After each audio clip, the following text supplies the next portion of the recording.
So very good afternoon to all out there, जो भी बच्चे इस क्लास को देख रहे हैं. So me myself is advocate Sonal Shukla and I am a practising lawyer since from past 13 years in Supreme Court of India, Delhi. And in the journey of this judicial practice, मैंने भी आप लोगों की तरफ बहुत तैयारी करी है. I been got selected also, but yes of course supreme court मुझे as I choose my career option as to be a lawyer only. If I can explain for you guys कि जुडिशरी क्या है, तो judiciary gives you immense options. अगर हम focus करके चलें तो जुडिशरी में बहुत सारे ऑप्शन देता है. जुडिशरी में हम PCSJ कर सकते हैं, जुडिशरी में हम हायर जुडिशल सर्विसेज कर सकते हैं. जुडिशरी में हम अगर एक अच्छे प्रैक्टिशनर लॉयर हैं तो of course it is giving you a good bread and butter earning. Along with that आप चाहें तो बीइंग एन एडवोकेट आप आगे जाके जस्टिस में भी टर्न अप कर सकते हैं. So I don't think so, may be I am biased because मैं लॉ से रिलेट करती हूँ, लेकिन मुझे ऐसा लगता है कोई और सब्जेक्ट इतने ऑप्शंस नहीं देता है. मुझे देख के बहुत अच्छा महसूस होता है कि नाउ अ डेज़ बच्चे जो हैं वो इसको अपना करियर ऑप्शन लेके चल रहे हैं. कई बार मैं लोगों से मिलती हूँ और बच्चे कहते हैं कि ओ मैम मैं BA LLB कर रहा हूँ 5 years का, या मैं LLB कर रहा हूँ, मैं BCom LLB कर रहा हूँ. आई फील सो प्राउड कि मेरे टाइम से इस टाइम में इट्स बीइंग 13 years में लॉ ने एक अच्छी अटेनमेंट हासिल की है. और बट ऑब्वियस है कि अगर देखा जाए तो हम हैं तो we are able to save rights, we are able to create liabilities and we are able कि हम अपने नेशन को बहुत कुछ डोनेट कर पाएँ. सो आपका जो भी मोटिव हो, आप अगर कॉलेज के स्टूडेंट हैं तो भी ये क्लासेस आपके लिए बहुत वैल्यूएबल हैं, क्योंकि मैं आपको इस क्लास से कुछ ऐसा बताऊंगी कि आपके कॉलेज में भी आपको अच्छा लगेगा. और if you are going for competitive exam then also it is like कि आपको कहीं जाने की ज़रूरत नहीं मिलेगी. Everything you will get. So what subject I picked today is Indian penal code. और यू ऑल्सो नो कि IPC, CRPC, CPC, these all are some of the very fine and evidence and very important subject in the perimeter of law. Not because of your exams, but of course if you want to practice yourself then also you need to know the law at least. मैं अभी आपको जो मेरा parameter है पढ़ाने का वो ये है कि मुझे 2 से 3 आपको एक इंट्रोडक्टरी क्लास देनी होगी IPC की, जिसमें आप ये फाउंड करेंगे कि मैं आपको ग्रुप्स और बैचेस में सेक्शंस करा दूंगी. ये सेक्शंस डेप्थ में नहीं होंगे. अभी ये ऐसे होंगे कि कल को अगर आपने राह चलते किसी को देखा कि 2 लोग लड़ रहे हैं तो यू कैन रिकॉग्नाइज कि ओ IPC में ये यहाँ पनिशेबल है. सो मैं पहले एक आउटलाइन बॉर्डर क्रिएट करूँगी आपके माइंड में कि जब हम उसकी डेप्थ के लिए जाएं तो आपको एक स्लाइड सा आइडिया होगा कि सेक्शन 304A है तो मैम क्या पढ़ाने जा रही हैं, क्या हो सकता है. हम एक सरसरी निगाह से पूरे IPC को कई ग्रुप्स में डिवाइड करेंगे. जब आप एक इंट्रोडक्शन को कंप्लीट कर लेंगे एंड ऑल ऑफ कोर्स ये मेरी 3 से 4 क्लासेस लेगा. मैं चाहती तो आपको शुरू से डेप्थ में लेके जा सकती थी, but that will not create interest in your mind. मैं आपको IPC के लिए एक ऐसा इंटरेस्ट क्रिएट करूंगी कि आप वेट करोगे कि इस सेक्शन में और क्या चेंजेस हो सकते हैं, या जब हम इस सेक्शन की डेप्थ में जाएंगे तो एक इज़ और आर भी हमें क्या चेंजेस एक्सप्लेन कर रहे हैं. So that would make you very easy. मेरा ये मानना है कि अगर नॉलेज लॉजिक के साथ if it is in your mind then drafting it into words is very easy. So आप अपने पहले नॉलेज को और अपने माइंड को क्लियर करिए. मैं आपको आंसर राइटिंग भी दूंगी लेटर क्लासेस में, मैं आपको नोट्स भी प्रोवाइड कराऊंगी और मैं आपकी क्वेरीज भी लाइव सेशंस पे सुनूंगी. So it is nothing like that you and me are very far off. मैं चाहती हूँ कि मेरा ये जो 13 years का नॉलेज है ये आप लोगों को भी बेनिफिशियल हो और हर वे में हो. So let us start with our first introduction class. So likewise I said कि हम इंडियन पीनल कोड से स्टार्ट करेंगे. Indian penal code 1860. Very first if you see your cover page of this bare act, it has been written Indian Penal Code 1860. हालांकि it came into force in 1862. तो सबसे पहले हम जिस subject को पढ़ने जा रहे हैं हमें ये पता होना चाहिए कि इस सब्जेक्ट की हमारे लिए इम्पॉर्टेंस क्या है. इम्पॉर्टेंस स्टूडेंट्स के लिए क्या होती है. अगर आप कॉम्पिटिटिव एग्ज़ाम में बैठ रहे हैं तो आपको ये जानना ज़रूरी है कि IPC से आप क्या स्कोर कर सकते हैं और ये कितने क्वेश्चंस आते हैं, कितने % ऑफ क्वेश्चंस होते हैं, कहाँ से आते हैं, किस बुक का हमें इस्तेमाल करना चाहिए. वो सारे क्वेश्चंस के आंसर्स मैं अभी आपको दूंगी। अगर आप कॉलेज स्टूडेंट हैं तो भी आपको पता है कि आईपीसी के बिना तो लॉ चल ही नहीं सकता। अगर आप प्रैक्टिशनर हैं या होने वाले प्रैक्टिशनर हैं या आपने सोचा है मुझे प्रैक्टिस करनी, तो भी आपके लिए जानना ज़रूरी है कि Indian penal code is the surviving backbone law of judiciary. So अगर हम एग्ज़ाम के पर्सपेक्टिव से देखें, क्योंकि मुझे लगता है ज़्यादातर बच्चे ये जो सर्च करते हैं वो अपने कॉम्पिटिशन्स और एग्ज़ाम्स के लिए ही करते हैं, तो सबसे पहले आपको ये अंडरस्टैंड करना पड़ेगा कि आईपीसी से, if I am not wrong, तो इसके लिए बेस्ट बुक है आपकी बेयर एक्ट। हालांकि बुक्स बहुत सारी हैं मार्केट में, सभी बहुत अच्छी हैं, लेकिन इसके लिए जो मेनली आपको फोकस करना है वो अपनी बेयर एक्ट पे करना है। 80% minimum, I am saying, that is not maximum, minimum 80% questions bear act से आते हैं, जो कि 100% भी रीच कर सकते हैं। अगर अभी आप इस बार, मैंने देखा, अगर आप यूपी का पेपर उठा करके देखें, उत्तर प्रदेश का अभी हाल में एग्ज़ाम हुआ था लोअर जुडिशरी का, तो उसमें मैक्सिमम क्वेश्चंस बेयर एक्ट से उठाए गए थे and it was an illustration based. मैं हमेशा ये बच्चों को बताना चाहती हूँ कि आप बेयर एक्ट का कोर तो पढ़ लेते हो, सेक्शंस तो पढ़ लेते हो, लेकिन अगर आईपीसी को देखा जाए तो प्लीज़ इसकी इलस्ट्रेशंस भी पढ़िए। इलस्ट्रेशन से ही क्वेश्चन आए थे और इलस्ट्रेशन से क्वेश्चंस आते भी हैं। मैं आपको जब सेक्शंस के डेप्थ में जाऊंगी तो साथ साथ में मैं आपको इलस्ट्रेशंस भी कराती रहूँगी और आप भी उसके आंसर्स लिखते रहिएगा।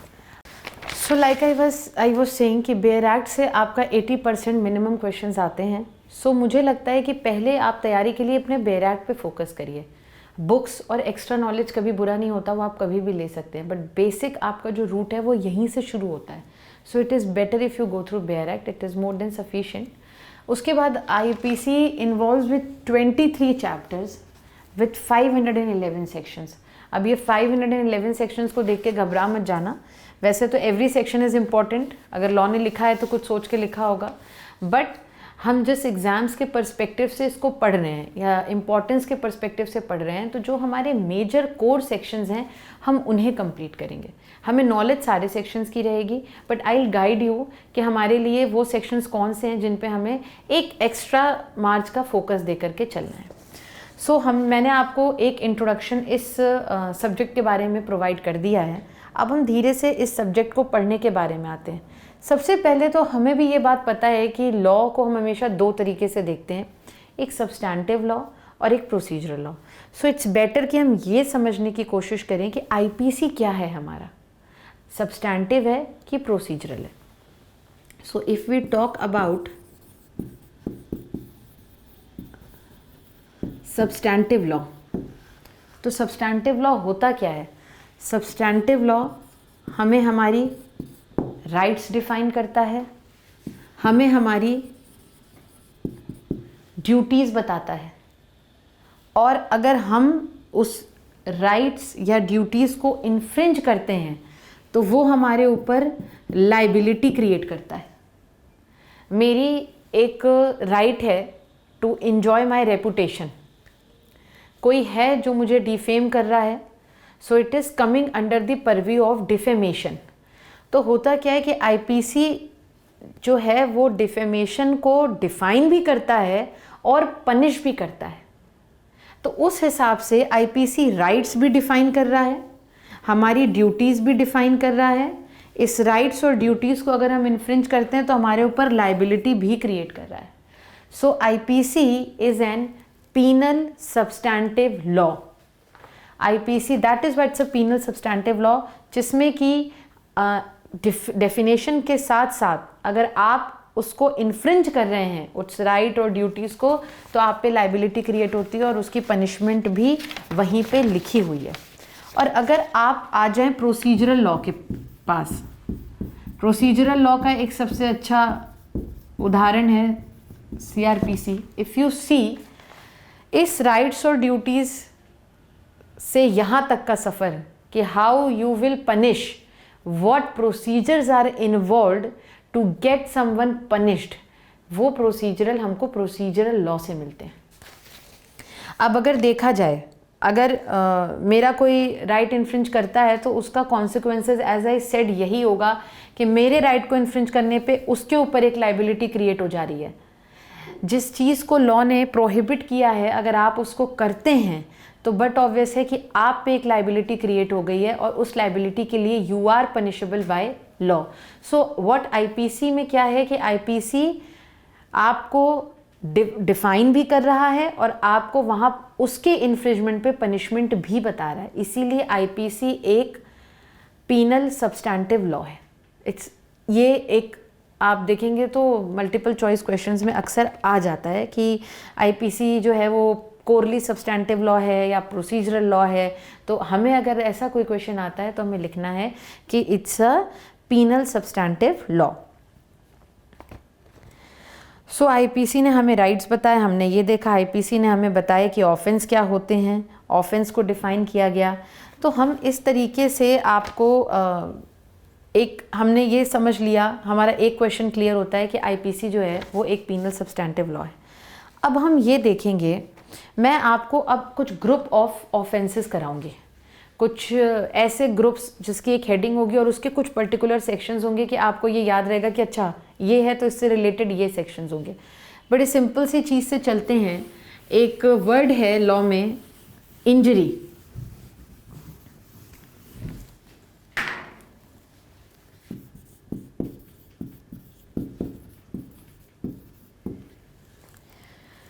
अब अगर इस वर्ड की बात की जाए इंजरी की, तो हम इंजरी को नॉर्मली कैसे देखते हैं कि आपने you just slapped me, you just pinched me और मुझे यहाँ पे चोट लग गई, चोट पहुँच गई तो हम कहते हैं कि इंजरी हो गई।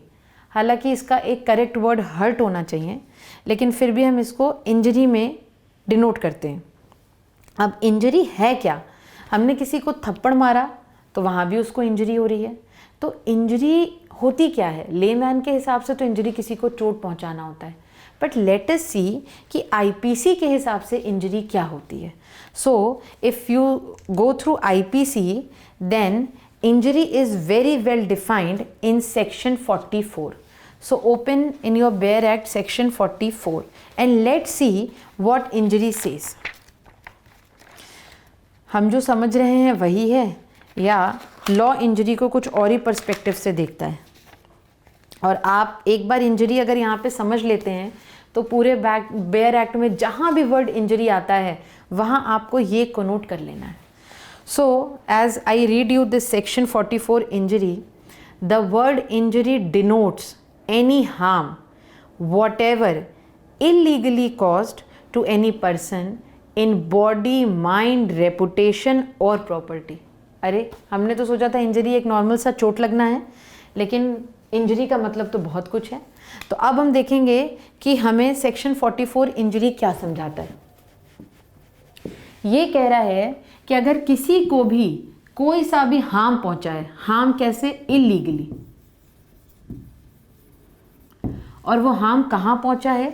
या तो उसके बॉडी को, जैसे हमने भी कहा था, या तो उसके माइंड को, या तो उसकी रेपुटेशन को, और या फिर उसकी प्रॉपर्टी को।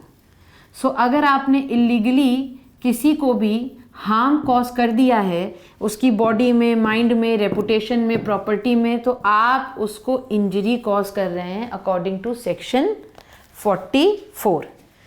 अब अगर हम देखें तो सेक्शन 44 हमें एक वर्ड लेके चल रहा है इलीगली, और हमने कई जगह देखा है कि ये वर्ड बहुत आता है कि इलीगली, इलीगली होता क्या है।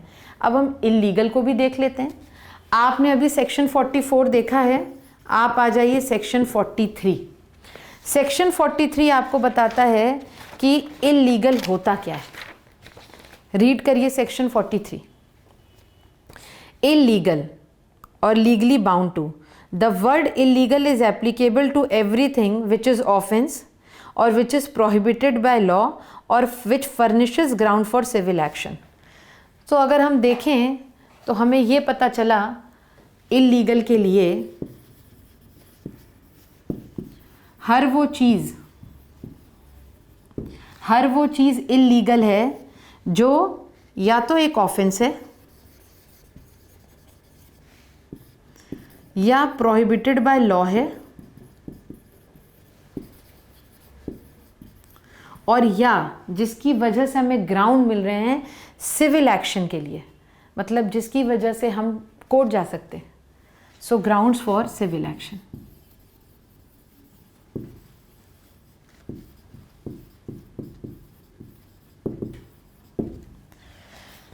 ठीक है, तो कहीं पे भी अगर वर्ड इंजरी आएगा तो अब आप तुरंत समझ जाएंगे कि इंजरी का मतलब ये है कि इंजरी तभी हो सकती है अगर वो किसी को बॉडी, माइंड, रेपुटेशन या प्रॉपर्टी में कॉज की गई हो। नॉर्मल थप्पड़ मारना ही इंजरी नहीं है, इंजरी इन्वॉल्व ऑल दिस। अगर अब कहीं वर्ड आता है, और ऑफकोर्स ये इलीगल होना चाहिए, अब आप यहीं पे सोचोगे कि अच्छा इलीगल क्या है, तो इलीगल हमें पता है, इलीगल या तो एक ऑफेंस हो या प्रोहिबिटेड बाय लॉ हो या फिर हमें ग्राउंड फॉर सिविल एक्शन दे रहा हो। अब हम देखेंगे ऑफेंस क्या है, प्रोहिबिटेड बाय लॉ क्या है और ग्राउंड फॉर सिविल एक्शन क्या है। ये बहुत ही अच्छी चीज़ है। अगर आप ऑफेंस के बारे में बात करें तो ऑफेंस भी आईपीसी में डिफाइंड है सेक्शन 40 में, और ये ऑफेंस की डेफिनेशन बहुत डेप्थ में जानी है तो इसको हम बाद में पढ़ेंगे, लेकिन आप अगर इसका लास्ट पैराग्राफ पढ़ें, the word offence has the same meaning when the thing punishable under the special or local law is punishable under such law with imprisonment for a term 6 months or upwards। इनका कहने का मतलब ये है कि हर वो चीज़ offence है जो 6 महीने या उससे ऊपर की सज़ा में आता है। जो 6 महीने से नीचे है वो ऑफेंस नहीं है। हम अगर एज सिविलियंस किसी को बहुत तेज़ी से कभी कभी गाड़ी चलाते हुए देख लेते हैं तो हमें लगता है कि 3 लोग अगर एक बाइक पे जा रहे हैं और वो रोम कर रहे हैं तो हमें लगता है कि ये एक ऑफेंस है। लेकिन अगर आप मोटर व्हीकल एक्ट में जा कर के देखें तो 3 लोगों का बाइक पे जाना कोई ऑफेंस नहीं है, but yes it is prohibited by law. Though it is not punishable but yes it is something which is prohibited by law. Like आप हॉस्टल में कई बच्चे रहे होंगे और सबको पता है हॉस्टल में एक वार्डन होता है, वहाँ पे स्ट्रिक्टली लिखा होता है कि रात को 8 बजे के बाद कोई भी हॉस्टल में नहीं रुकेगा, कोई आउटसाइडर हॉस्टल में नहीं आएगा। अब अगर मान लीजिए आप अपने किसी दोस्त यार से मिलने चले गए, आपने सोचा आज यहीं सोलो, आज हमें कहीं नहीं जाना है, सो क्या आपको उसके लिए कोई सज़ा है, कोई सेक्शन है? No, it is not punishable, it is not an offense, but yes it is prohibited by law। it is something that a guideline has been issued कि ये आपको नहीं करना चाहिए। इसके लिए आपको 302 की सज़ा नहीं है, लेकिन आपको ये नहीं करने का एक जो ये not to do है, that is what says prohibited by law। अब अगर हम तीसरा देखें ग्राउंड फॉर सिविल एक्शन, मैंने किसी को नौकरी दी, हमारे बीच में एक कॉन्ट्रैक्ट बना, कॉन्ट्रैक्ट में हमने उसको 11 महीने का टेन्योर दिया और उसको ये भी बोला कि भाई नौकरी छोड़ के जाना होगा तो 1 मंथ का आप नोटिस देंगे। अगले ने मुझे नोटिस नहीं दी, नौकरी छोड़ के चला गया। उस नोटिस में के साथ साथ ये भी लिखा था कि आप जो भी पेपर वर्क या जो भी करके जाएंगे वो हमारे जो भी नया एम्प्लॉय आएगा उसको बता के जाएंगे। तो उसने तो हमें बिना बताए छुट्टी ही ले ली and he didn't turn up. Now because he has infringed that agreement which was signed when I was appointing him, तो वहाँ पे ground create हो जाता है civil action के लिए। Now this has given you the ground for civil action। So now I think I am clear about what injury is, which is defined in section 44, what illegal is, which is defined under section 43। For offense, yes, I'll read it by the bare act, it is in section 40, but offense को हम depth में पढ़ेंगे because offense आपके लिए थोड़ा सा मुझे उसे डीपली समझाना होगा। देखिए इसमें लिखा हुआ है except in the chapters and section mentioned in clause 2 and 3 of this section। इसी के क्लॉज 2 और 3 में जो सेक्शन मेंशन है उसके अलावा ऑफेंस डिनोट करता है things which is punishable by this code. मतलब हर वो चीज़ ऑफेंस है जो इस कोड ने डिफ़ाइन की है और डिफ़ाइन करने के बाद उसे पनिश किया है। उसके बाद आप ये चैप्टर्स वाला छोड़ दीजिए, things punishable under this code और अंडर एनी स्पेशल और लोकल लॉ। अब स्पेशल और लोकल लॉ बार बार आ रहा है ऑफेंस में, तो हम इसको भी थोड़ा सा समझ लेते हैं कि स्पेशल और लोकल लॉ क्या होता है। स्पेशल लॉ होता है जो स्पेशली ड्राफ्ट किया गया है एक पर्टिकुलर पर्पस के लिए। For example POCSO, POCSO is your prevention against sexual abuse of children. So this act is specially designed for misconduct or sexual harassment for children who are coming under age of 18. Likewise rape है तो rape is already defined in IPC but that is for women. तो ये एक special act बनाया गया है बच्चों के लिए, तो इसको हम स्पेशल एक्ट कहते हैं. जैसे कि narcotics, NDPC is specially channelized for drugs. So ये हमारे कुछ स्पेशल लॉज होते हैं which is not boundaried. Like local laws क्या होते हैं, वो लोकल एक स्टेट में प्रिवेल करते हैं. जैसे पंजाब एंड हरियाणा के कुछ लोकल लॉज हैं, सो वो पंजाब और हरियाणा के लिए ही हैं, वो उत्तर प्रदेश में जाके नहीं लग जाएंगे. उत्तर प्रदेश के ज़मींदारी एबॉलिशन लोकल लॉज हैं, वो दिल्ली में आके नहीं लग जाएंगे. So local laws are having boundaries in that perspective state. But special laws जो हैं वो एक पर्टिकुलर पॉइंट के लिए बनाया गया है. उस पर्टिकुलर सब्जेक्ट से रिलेटेड सारी गाइडलाइन उस स्पेशल लॉ में होती है, इसलिए हम इसको स्पेशल और लोकल लॉ कहते हैं. Now coming to the third para, the word offense has the same meaning when the thing punishable under special or local law is punishable under such law with imprisonment for a term of 6 months or upwards. तो offense वही होगा जो 6 महीने की सज़ा हो या 6 महीने से ऊपर हो. 6 महीने से अगर नीचे का कुछ मामला है तो वो offense की कैटेगरी में नहीं आता. So I think I have made myself clear about injury, about illegal and about offense. So अगर अब आप एक रिविज़न करें तो हमने बात में 3 डेफिनेशंस कर ली हैं. We have completed 3 sections which is section 40 offence.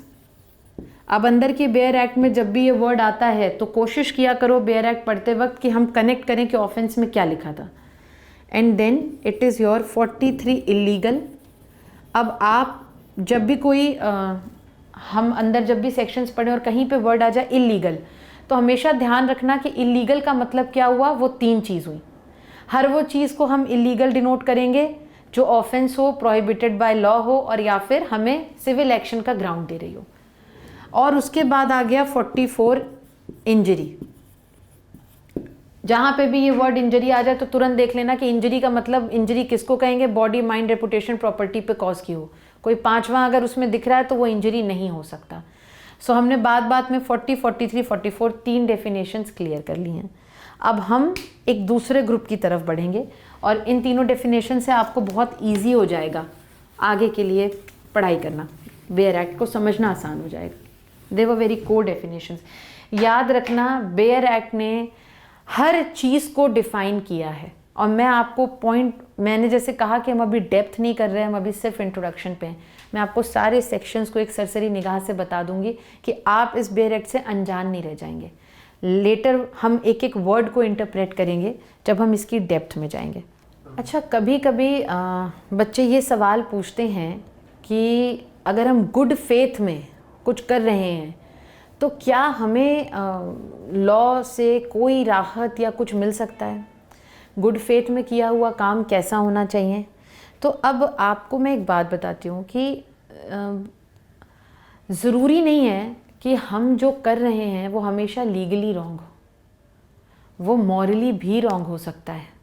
और रही गुड फेथ की बात, तो गुड फेथ में किया हुआ काम ऑलरेडी IPC में सेल्फ डिफाइंड है. Like your private defence. IPC कहता है किसी को गोली मार दिया तुमने मर्डर कर दिया, yes you are liable for an offence and you need to face the consequences of punishment. That can be life imprisonment और that can be up to death. But अगर यही आपने अपने आप को बचाने के लिए अगले को मार दिया तो इट्स इन गुड फेथ. ये एक्सेप्शन ऑलरेडी आपको IPC ने दिया हुआ है. लेकिन अब अगर आप जस्ट आपसे ये कहें कि मैं 100 की स्पीड में 190 की स्पीड में गाड़ी भगा रहा था, I was rushing to the hospital because मेरे फ्रेंड के साथ ऐसा हो गया था and he was requiring an emergent treatment. Of course you are morally correct, you are socially correct, but you are legally wrong. आप ये प्ली वहाँ नहीं ले सकते. और हमें बीइंग अ जुडिशियल पर्सन, हमें हमेशा जुडिशरी को और लॉ को ही इंटरप्रेट करना है.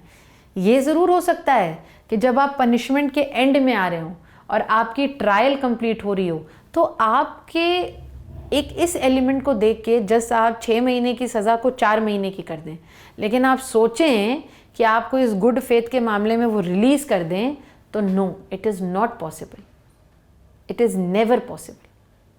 सो things which are done in good faith and which are not punishable in the eyes of law is self-explanatory in the Bail Act. Like I said, private defense. तो आपको धीरे धीरे खुद पता चल जाएगा कि किस चीज़ को करने पे हमें कानून छोड़ सकता है. जो गुनाह है फिर भी छोड़ दिया कि भाई हम यहाँ पे अपने प्राइवेट डिफेंस के लिए थे, हमने जानबूझ करके ऐसा नहीं किया, हमारी इंटेंशन नहीं थी कि हम उसको मारें, उसने हमारे साथ ऐसा किया तो हमें अपने आप को बचाने के लिए ऐसा करना पड़ा. सो हम जब आगे पढ़ेंगे तो आपको बड़ा इंटरेस्टिंग लगेगा कि कितना अच्छे से आईपीसी ने इसको डिटेल करके बताया है कि हम इन एक्सेप्शंस को कैसे यूज़ कर सकते हैं.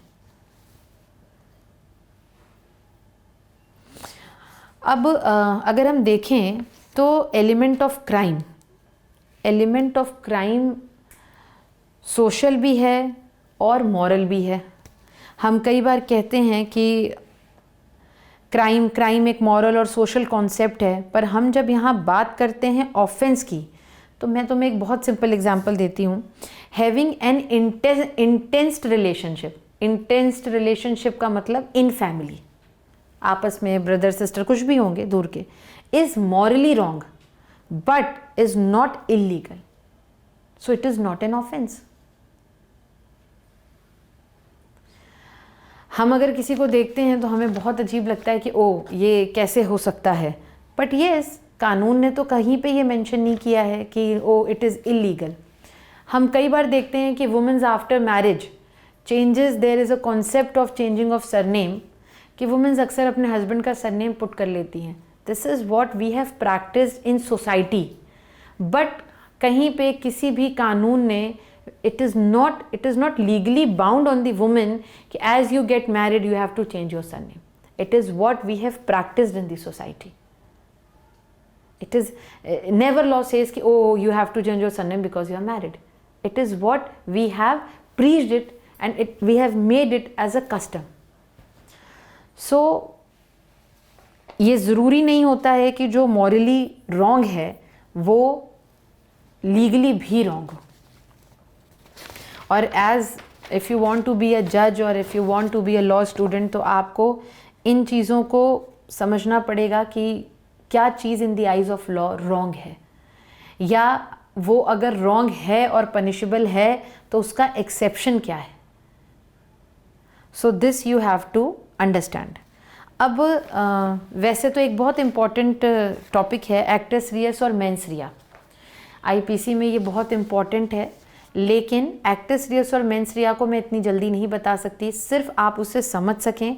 तो I am just giving you a simple bit of knowledge of that, so that अगर हम इस इंट्रोडक्शन में आगे एक्टस रियस और मेंस रिया बोलते हैं तो आप थोड़ा सा कोरिलेट कर सकें.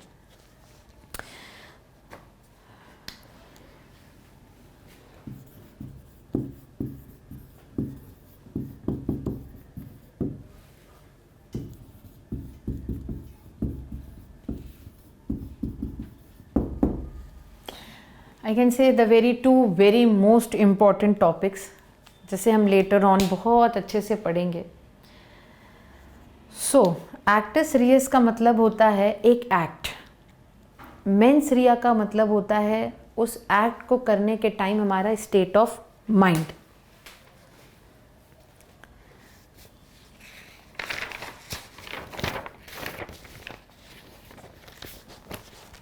Acts reus as I said is an act, और ये एक्ट कैसा होना चाहिए? Act which is prohibited and punishable by law. मतलब ये ध्यान रखिएगा, एंड लगा है, सो वो प्रोहिबिटेड भी होना चाहिए और वो पनिशेबल भी होना चाहिए. आप उस एक्ट के लिए लाइबल होंगे जिसको लॉ ने प्रोहिबिट करा है, और अगर आपने उसको कर दिया then you will be punished. For example, अब आप गए आपने किसी को थप्पड़ मारा। थप्पड़ मारना is an act, it is prohibited by law. ऐसे तो नहीं मैं यहाँ से उठ के आऊँगी और आज मेरा मन कर रहा है कि अरे आज मुझे इसे थप्पड़ मारना ही मारना है, मैं पहुँच गई उसको थप्पड़ मारने के लिए। एक बात और ध्यान रखिएगा, मेरा मन कह रहा है, मेरे मन कहने पे कभी भी कोई पनिशमेंट नहीं लगती जब तक हम उस मन को कहे हुए को कर ना दें। अब मेरा मन कह रहा है कल ही के कल मैं चाइना पे बम गिरा दूं, मेरा मन कह रहा है मैं तो कल ही के कल जा कर के पीएम मोदी से झगड़ा कर लूं, तो ये मेरा मन कह रहा है, मैं बैठ के कुछ भी सोच लूं, उसके लिए लॉ मुझे कभी पनिश नहीं कर सकता। लेकिन अगर वो प्रोहिबिटेड है और मैंने उसका एक्ट कर दिया तो लॉ मुझे ज़रूर पनिश करेगा। सो एक आपको एग्जांपल देती हूँ। आप मान लीजिए मेरा आज मन था कि मैं अपने आज एक कलीग को थप्पड़ मारूंगी, मैं उठी, मैंने उसे थप्पड़ मार दिया। थप्पड़ मारना is itself prohibited by law and of course it is punishable under section 319, that is hurt. I have hurted him. So अगर आप देखें तो ये थप्पड़ मारना डिफाइंड भी है आईपीसी में। Hurt is defined in IPC and also it is punishable in IPC. So एक ये चीज़ हो गई, आप एक्ट्रेस रिया समझ गए। मैं मेंस रिया पे भी आऊँगी थोड़ी देर बाद। हालांकि मेंस रिया आपका स्टेटस ऑफ माइंड है। स्टेटस ऑफ माइंड जैसे कि इंटेंशन, नॉलेज, हमें जो हमारा माइंड बताता हो कि हमारी इंटेंशन थी तो मैंने ये किया। अब हम एक बात करेंगे crime. What is crime? Crime दो चीज़ों से होता है। पहले तो एक्ट होना ज़रूरी है। अब मैं बैठे बैठे सोच रहा हूँ तो क्राइम तो होगा नहीं जब तक उसको जाके कर नहीं दूंगा। और एक element of crime. Element of crime में भी अगर आप देखें तो एक्टिस रियस और मेंस रिया आता है। एक्ट होना भी ज़रूरी है और एक मेंटल एलिमेंट का भी होना ज़रूरी है। कभी कभी कुछ क्राइम ऐसे भी होते हैं जहाँ पे मेंटल एलिमेंट इन्वॉल्व नहीं होता और हम उसको कर जाते हैं। जैसे मैं आपको बताती हूँ कि एक हस्बैंड है और हस्बैंड ने दूसरी शादी कर ली। सो उसने ये जो दूसरी शादी कर ली, of course it is prohibited by law. क्या हमारा लॉ अलाउ करता है दूसरी शादी के लिए? नहीं। It is also punishable by law under the topic of bigamy for 7 years at least. So this is all actus reus. एक सेक्शन खोलिए अब आप, सेक्शन 32, देखिए क्या डिफाइन करता है। हम अक्सर एक वर्ड से कम अक्रॉस होते हैं विच इज़ इलीगल ओमिशन। अब अगर हम सेक्शन 32 पढ़ें तो सेक्शन 32 हमको इलीगल ओमिशन बताता है और हम इसके बाद सेक्शन 33 पढ़ेंगे जो हमें एक्ट बताएगा। ठीक है, सेक्शन 32 को रीड करते हैं। Words referring to acts which include illegal omission in every part of this code except a contrary intention appears from the context. Word which refers to act done extended also to illegal omission. अब ये क्या कह रहा है ये देखिए। Except content in every part of this code except where a contrary intention appears. मतलब except वहाँ पर कुछ अलग मेंशन हो। तो words which refer to act done extended to an illegal omission, ये कहता है इस कोड में जहाँ भी एक्ट लिखा हुआ है दैट इंक्लूड्स इलीगल ओमिशन। मतलब एक्ट क्या है? इलीगल ओमिशन है। So now nowhere in IPC act is defined. अब अगर मान लो ये एक्ट है और मुझसे ज़बरदस्ती करवाया गया है, जैसे somebody put pistol on my head and said go and loot him, तो अब क्या ये एक्ट तो मेरे ही दिखेगा, लूट तो मैंने करी है, बट ये एक्ट कैसा होना चाहिए? क्या ये एक्ट पनिशेबल बाय लॉ होना चाहिए? क्या मैं चाहता था कि मैं उसको जाऊं और लूट करूं? नहीं। सो कौन सा एक्ट पनिशेबल बाय लॉ होना चाहिए? जो वॉलेंटरली किया गया हो, जो हमने खुद किया हो। वॉलेंटरली मतलब क्या होता है? खुद से हमारी इंटेंशन थी उस एक्ट को करने की। सो इसलिए जब भी, और यही रीज़न है कि जब भी कोई अनसाउंड माइंड कोई एक्ट करता है तो उसको ऑफेंस नहीं माना जाता है। ये भी एक जनरल एक्सेप्शन है कि अगर कोई एक्ट ऐसा है जो प्रोहिबिटेड बाय लॉ है और पनिशेबल बाय लॉ है तो it should be done voluntarily, and that is why कि an act done by an unsound person is not an offense. अभी हम एक्सेप्शन के पीछे बात कर रहे थे गुड फेथ में, तो इसी तरह ये एक्सेप्शंस ऑलरेडी कोड ने हमें दिए हुए हैं. इलीगल ओमिशन के बारे में अगर बात करें तो कई बार कुछ ना करना. इलीगल ओमिशन का मतलब होता है कि हमें ये करना था और हमने नहीं किया. एक जेलर है, I will give you an example. Jailer के जेल में एक महिला कैदी है.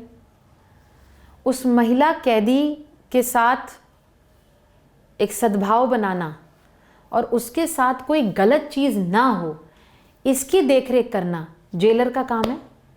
और अगर जेलर ने वो काम नहीं किया तो उसने क्या किया, वो एक्ट उसका क्या है, illegal omission. That he was bound to do that और उसने नहीं किया. जैसे एक जेलर के अंडर में एक कैदी आया, कैदी को सुबह शाम खाना देना, उसे खाना मिल रहा है कि नहीं, उसकी मेडिकल ट्रीटमेंट को देखना, ये जेलर का काम है. और अगर जेलर ने ये काम ओमिट कर दिया, अगर उसने ये काम नहीं किया, so this is what illegal omission. Not performing of duty which you are bound to. Getting my point? And that duty, that act is prohibited by law and it is punishable also. क्या jailer का ये act punishable है?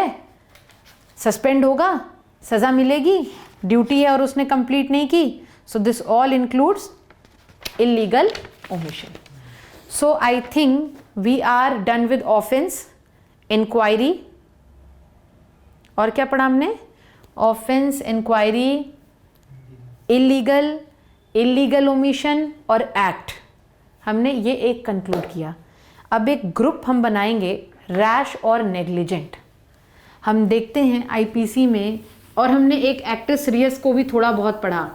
आप इस बात को जान लीजिएगा कि एक्टिस रियस और मेंस रिया अकेले एक पूरी क्लास लेगा. हम इसको बाद में बहुत अच्छे से डेल्ट करेंगे. मैं अभी आपको सिर्फ और सिर्फ एक परव्यू देना चाह रही थी. So I have given you that कि कल को आप कहीं भी सड़क पे चल रहे हों और या कोई आपका फ्रेंड बात करो, अरे यार मैं ये करना चाहता हूँ, तो आप तुरंत रिकग्नाइज कर लेंगे एक इंट्रोडक्शन से कि ओ, इसका स्टेट ऑफ माइंड ये है, और अगर ये ऐसा कोई एक्ट कर रहा है जो प्रोहिबिटेड बाय लॉ है और पनिशेबल भी है, तो of course he is committing crime, because actus reus and mens rea are element of crime. या कल को आप देखते हैं कि अच्छा इसने इससे शादी करी है, तो क्या करें, ये मॉरली रॉन्ग तो है, but of course they are legal. You're getting my point? It is not illegal. कल आपको लगे अरे ये सोशल रॉन्ग तो है, बट ये इलीगल नहीं है, it is not an offence. तो now you can make clear things कि लॉ ने क्या चीज़ ऑफेंस बनाई है, क्या ऑफेंस नहीं है. क्राइम को स्टेबल करने के लिए एक्ट और मेंटल स्टेट का होना ज़रूरी है. तो आई थिंक हमने एक रफ इंट्रोडक्शन इसका किया है. अब एक बहुत मज़ेदार ग्रुप ऑफ सेक्शंस पे हम जाएंगे जो कि बड़ा कॉमन है, रैश और नेग्लिजेंट. इसके लिए ग्रुप ऑफ सेक्शंस नोट करिए. Section 279, 336, 337, 338, 304A. आप इसे पढ़ेंगे अभी मेरे साथ, आपको मज़ा आ जाएगी बिल्कुल. अच्छा, एक आदमी रैश और नेग्लिजेंट ड्राइविंग कर रहा था सड़क पर. 279 पे आ जाओ. देखो 279 हमें क्या बता रहा है.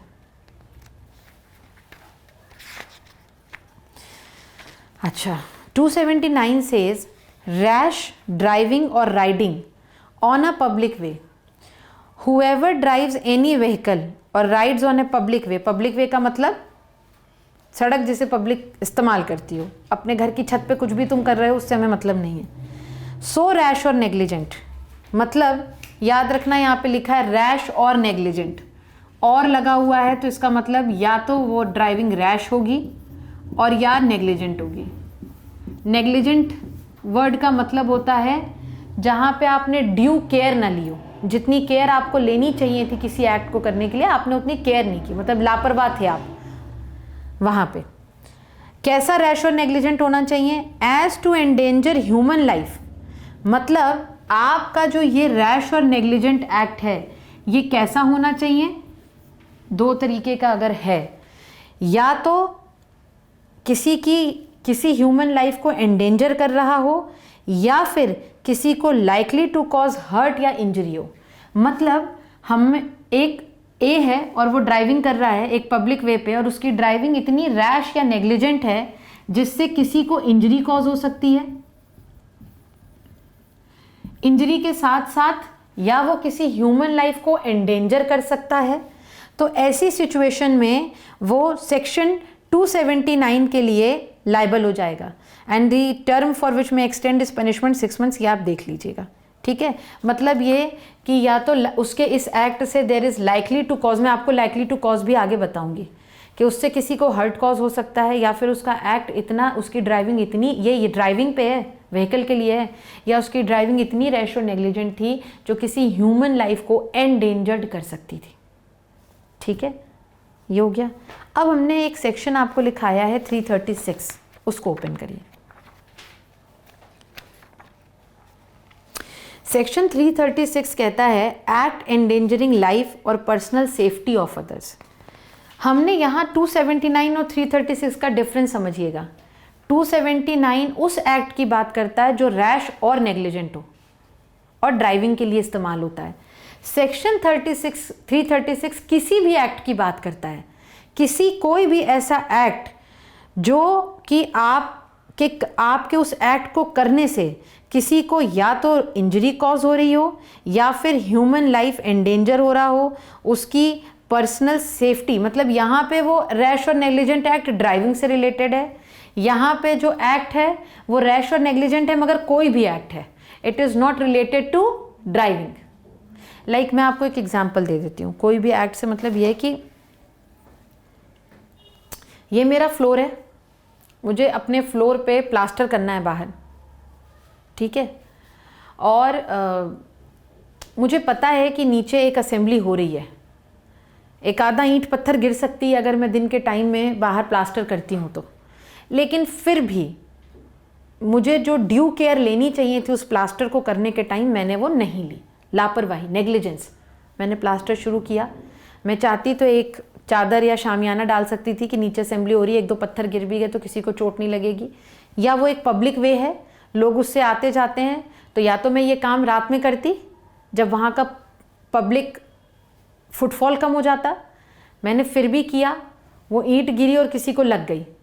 सो I was not intended to do, but yes I was having that much of knowledge, मैंने वो ड्यू केयर नहीं ली जो मुझे लेनी चाहिए थी उस प्लास्टर को कराते वक्त। या हम अक्सर गमलों में पानी डालते हैं, हम अक्सर गमले सेट करते हैं बाहर, हम अगर डे टाइम में कोई गमला अपनी बालकनी में लगा रहे हों और हमने केयर नहीं ली, हमने कोई नेट नहीं लगाई, कुछ नहीं लगाई, आंधी आई और वो गिर गया किसी के सर पे, so this is what, negligence of your part, and this act is not related to driving but this is an any act. So 336 हमें किसी भी एक्ट, मतलब कोई भी ऐसा रैश और नेग्लिजेंट एक्ट जो ह्यूमन की लाइफ को एंडेंजर कर रहा हो वो 336 में आएगा। कोई भी ऐसा रैश और नेग्लिजेंट एक्ट ड्राइविंग से रिलेटेड वो 279 में आएगा। So 336 says whoever does an act so rationally or negligently to ender human life or personal safety of other shall be punished। punishment आगे हम देखेंगे। फिर अब हम आते हैं 337।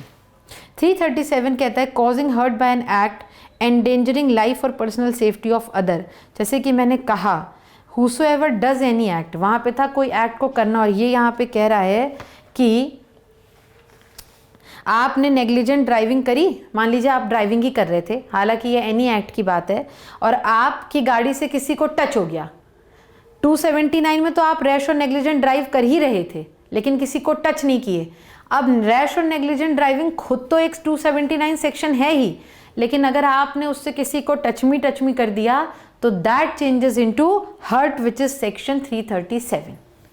अब आपके टच में किसी की हड्डी पसली टूट गई, गिर गया, फ्रैक्चर हो गया, तो that comes under section 338 which is you causes grievous hurt.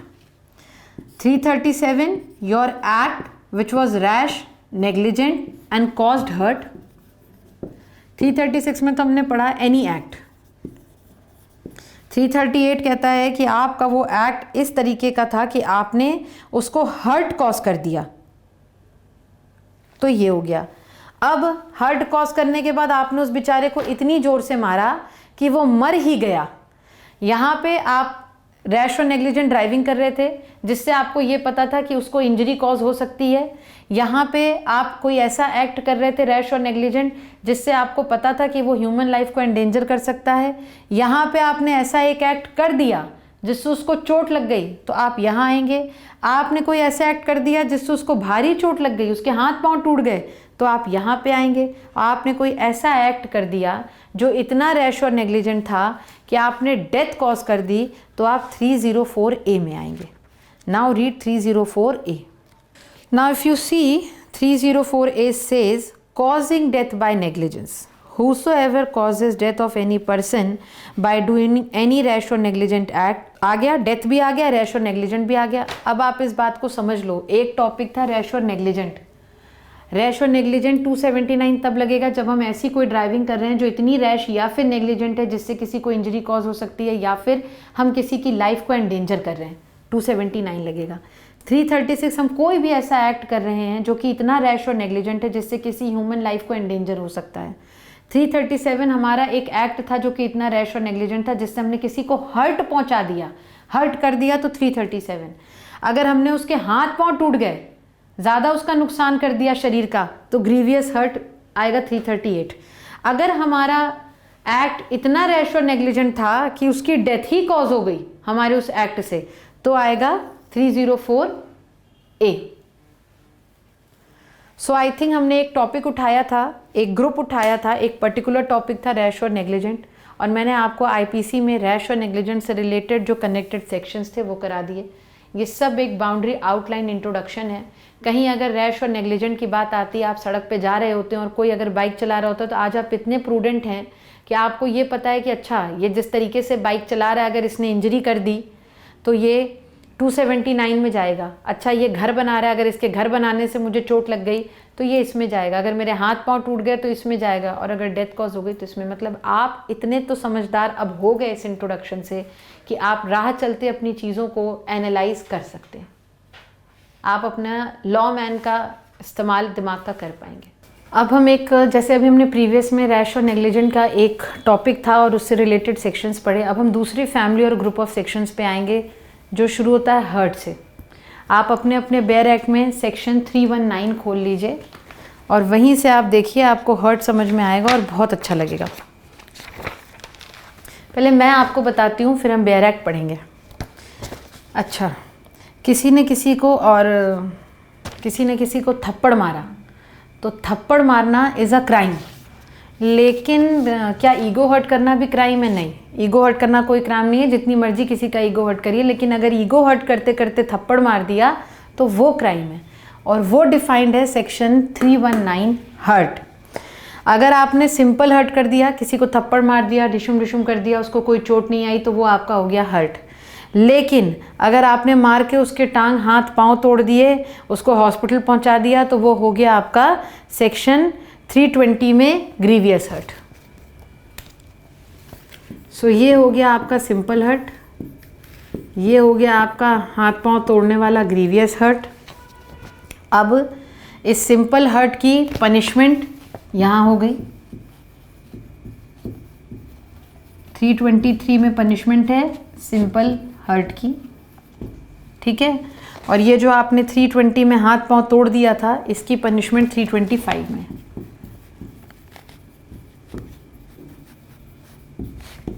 Punishment for grievous hurt. तो आप समझ गए, किसी को थप्पड़ मार दिया, किसी को घूंसा मार दिया, मगर वो हॉस्पिटल नहीं पहुंचा तो हर्ट. अगर आपने इतना मार दिया कि हाथ पांव टूट गए, फ्रैक्चर हो गया, नाक टूट गई. अच्छा, इससे मुझे याद आया, ग्रीवियस हर्ट में वो आता है जहाँ पे लक्ष्मण जी ने सूर्पनखा की नाक काट दी है, वो भी ग्रीवियस हर्ट. लेकिन उसके लिए भी एक दूसरा सेक्शन लगता है जिसको हम बोलते हैं grievous hurt through edge weapons. जहाँ वेपन का इस्तेमाल हो जाए। जैसे आपने किसी को एक हल्का सा कट कर दिया, किसी के हाथ पे कट लग गया, बैंडेज वाला कट, ज़्यादा भारी कट नहीं, लेकिन किसी चाकू से लगा दिया तो वो हो जाएगा voluntarily causing simple hurt through weapon. So this is voluntarily causing hurt through weapon. और अगर आपने सूत्रनखा वाला काम कर दिया, किसी के बाजू काट दिया, नाक काट दिया, तो वो आपका आ जाएगा किसी की तलवार उठाई और इस तरीके का नुकसान कर दिया विद शार्प एज नाइफ और वेपन, तो वो आपका 326 में आएगा voluntarily causing grievous hurt through weapon. अभी हम सब बेयर एक्ट से पढ़ने वाले हैं, ठीक है। अच्छा भाई, अब अगर आपने यही सिंपल हर्ट किसी पब्लिक सर्वेंट के साथ कर दिया, ये हर्ट किसके साथ है? नॉर्मल पब्लिक के साथ है, इंडिविजुअल्स के साथ है। ये हर्ट किसके साथ है? ये हर्ट है, सिंपल हर्ट है, किसके साथ कॉज कर दिया? पब्लिक सर्वेंट के साथ। कोई पुलिस वाला आया अरेस्ट करने, अपनी ड्यूटी पे था, वो अपनी ड्यूटी परफॉर्म कर रहा था, आपने उसको 2-4 थप्पड़ रसीद दिए, तो यहाँ पे voluntarily causing hurt to deter public servant. अब आपने पत्थर मार दिया, उसका सर फोड़ दिया पुलिस वाले का, और उसको नुकसान पहुंचा दिया, उसके हाथ टूट गया, तो वो आप आ गए voluntarily causing hurt, grievous hurt, voluntarily causing grievous hurt to deter public servant. अच्छा भाई, ये हो गया। अब आते हैं 334, 335। 334, 335 आपका आता है जब आप किसी को हर्ट पहुंचा रहे हो उसके उकसाने पे। अगले ने मुझे उकसाया, मैं प्रोवोकेशन में आया, provocation must be grave and sudden I, और मैंने उठा करके उसको थप्पड़ मार दिया, तो 334 में हो गया voluntarily causing hurt on provocation.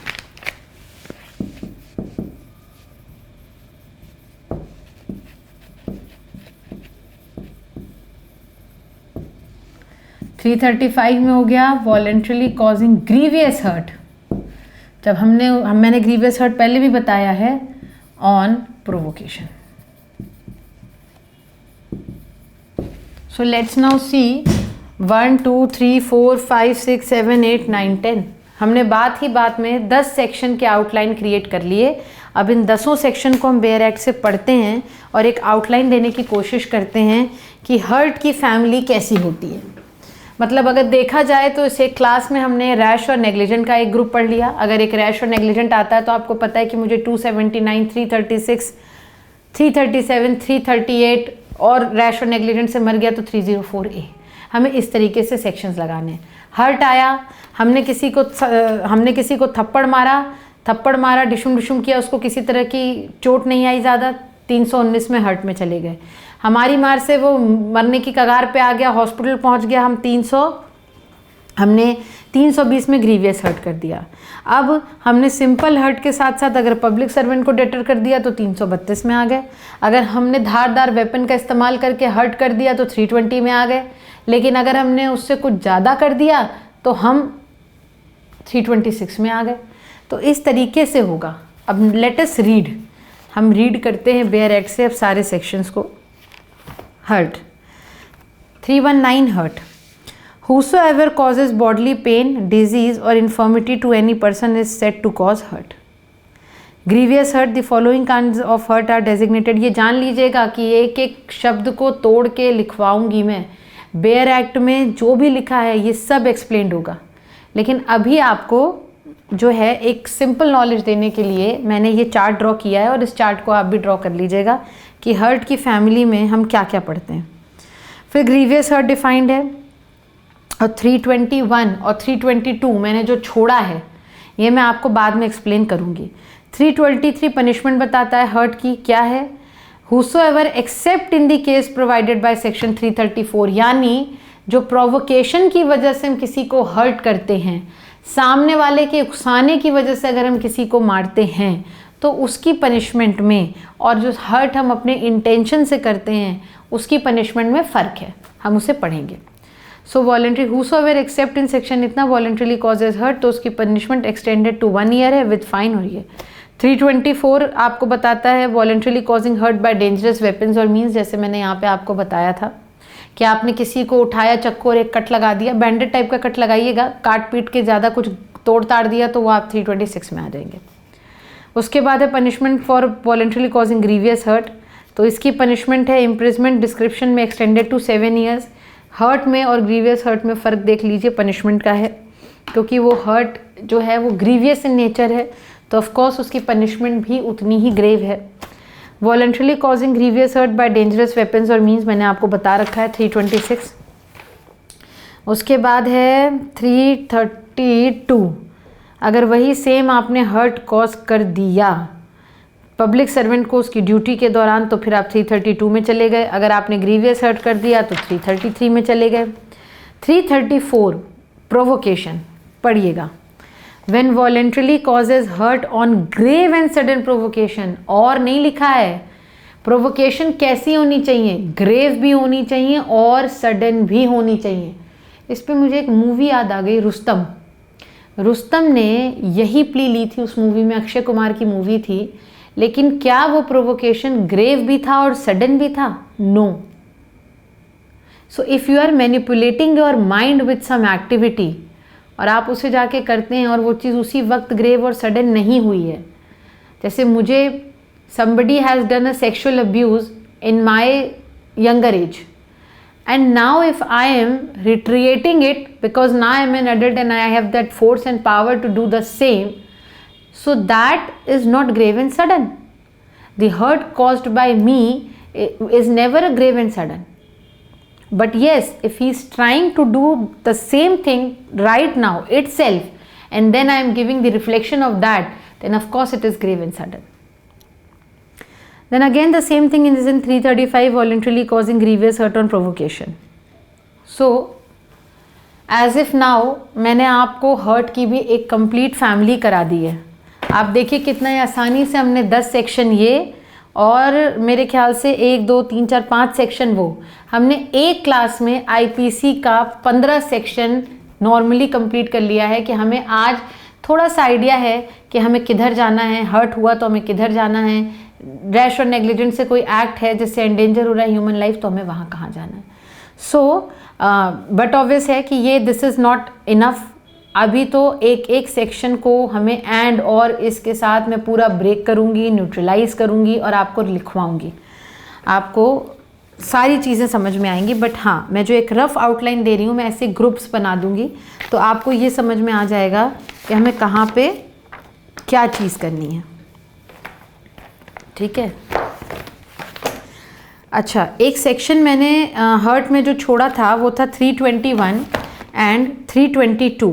अब देखो 319 डिफाइन करता है हर्ट और 321 डिफाइन करता है वॉलेंटरली कॉजिंग हर्ट। अगर हम 321 पे आए, ठीक है, सो ये सारी चीज़ें हम दोबारा डीप में करेंगे, I am just making you aware.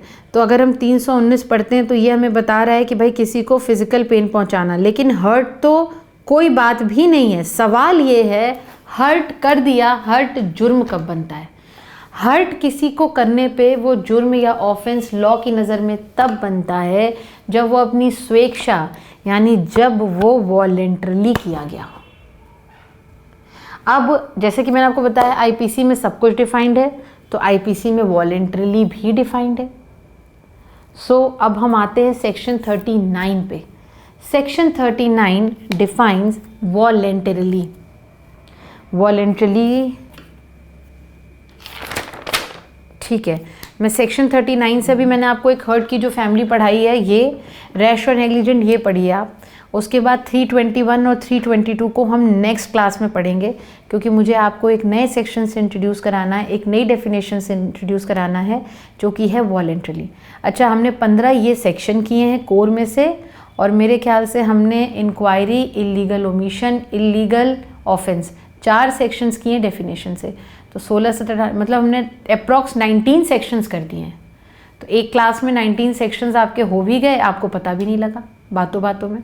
So in next class I'll go with 321 and 322 and I'll explain one more, coming without one more definition, which is section 39, that is voluntarily. आप पढ़ के रखिएगा voluntarily भी क्या होता है, कैसे होता है, ये मैं आपको बताऊंगी. Thank you for the day.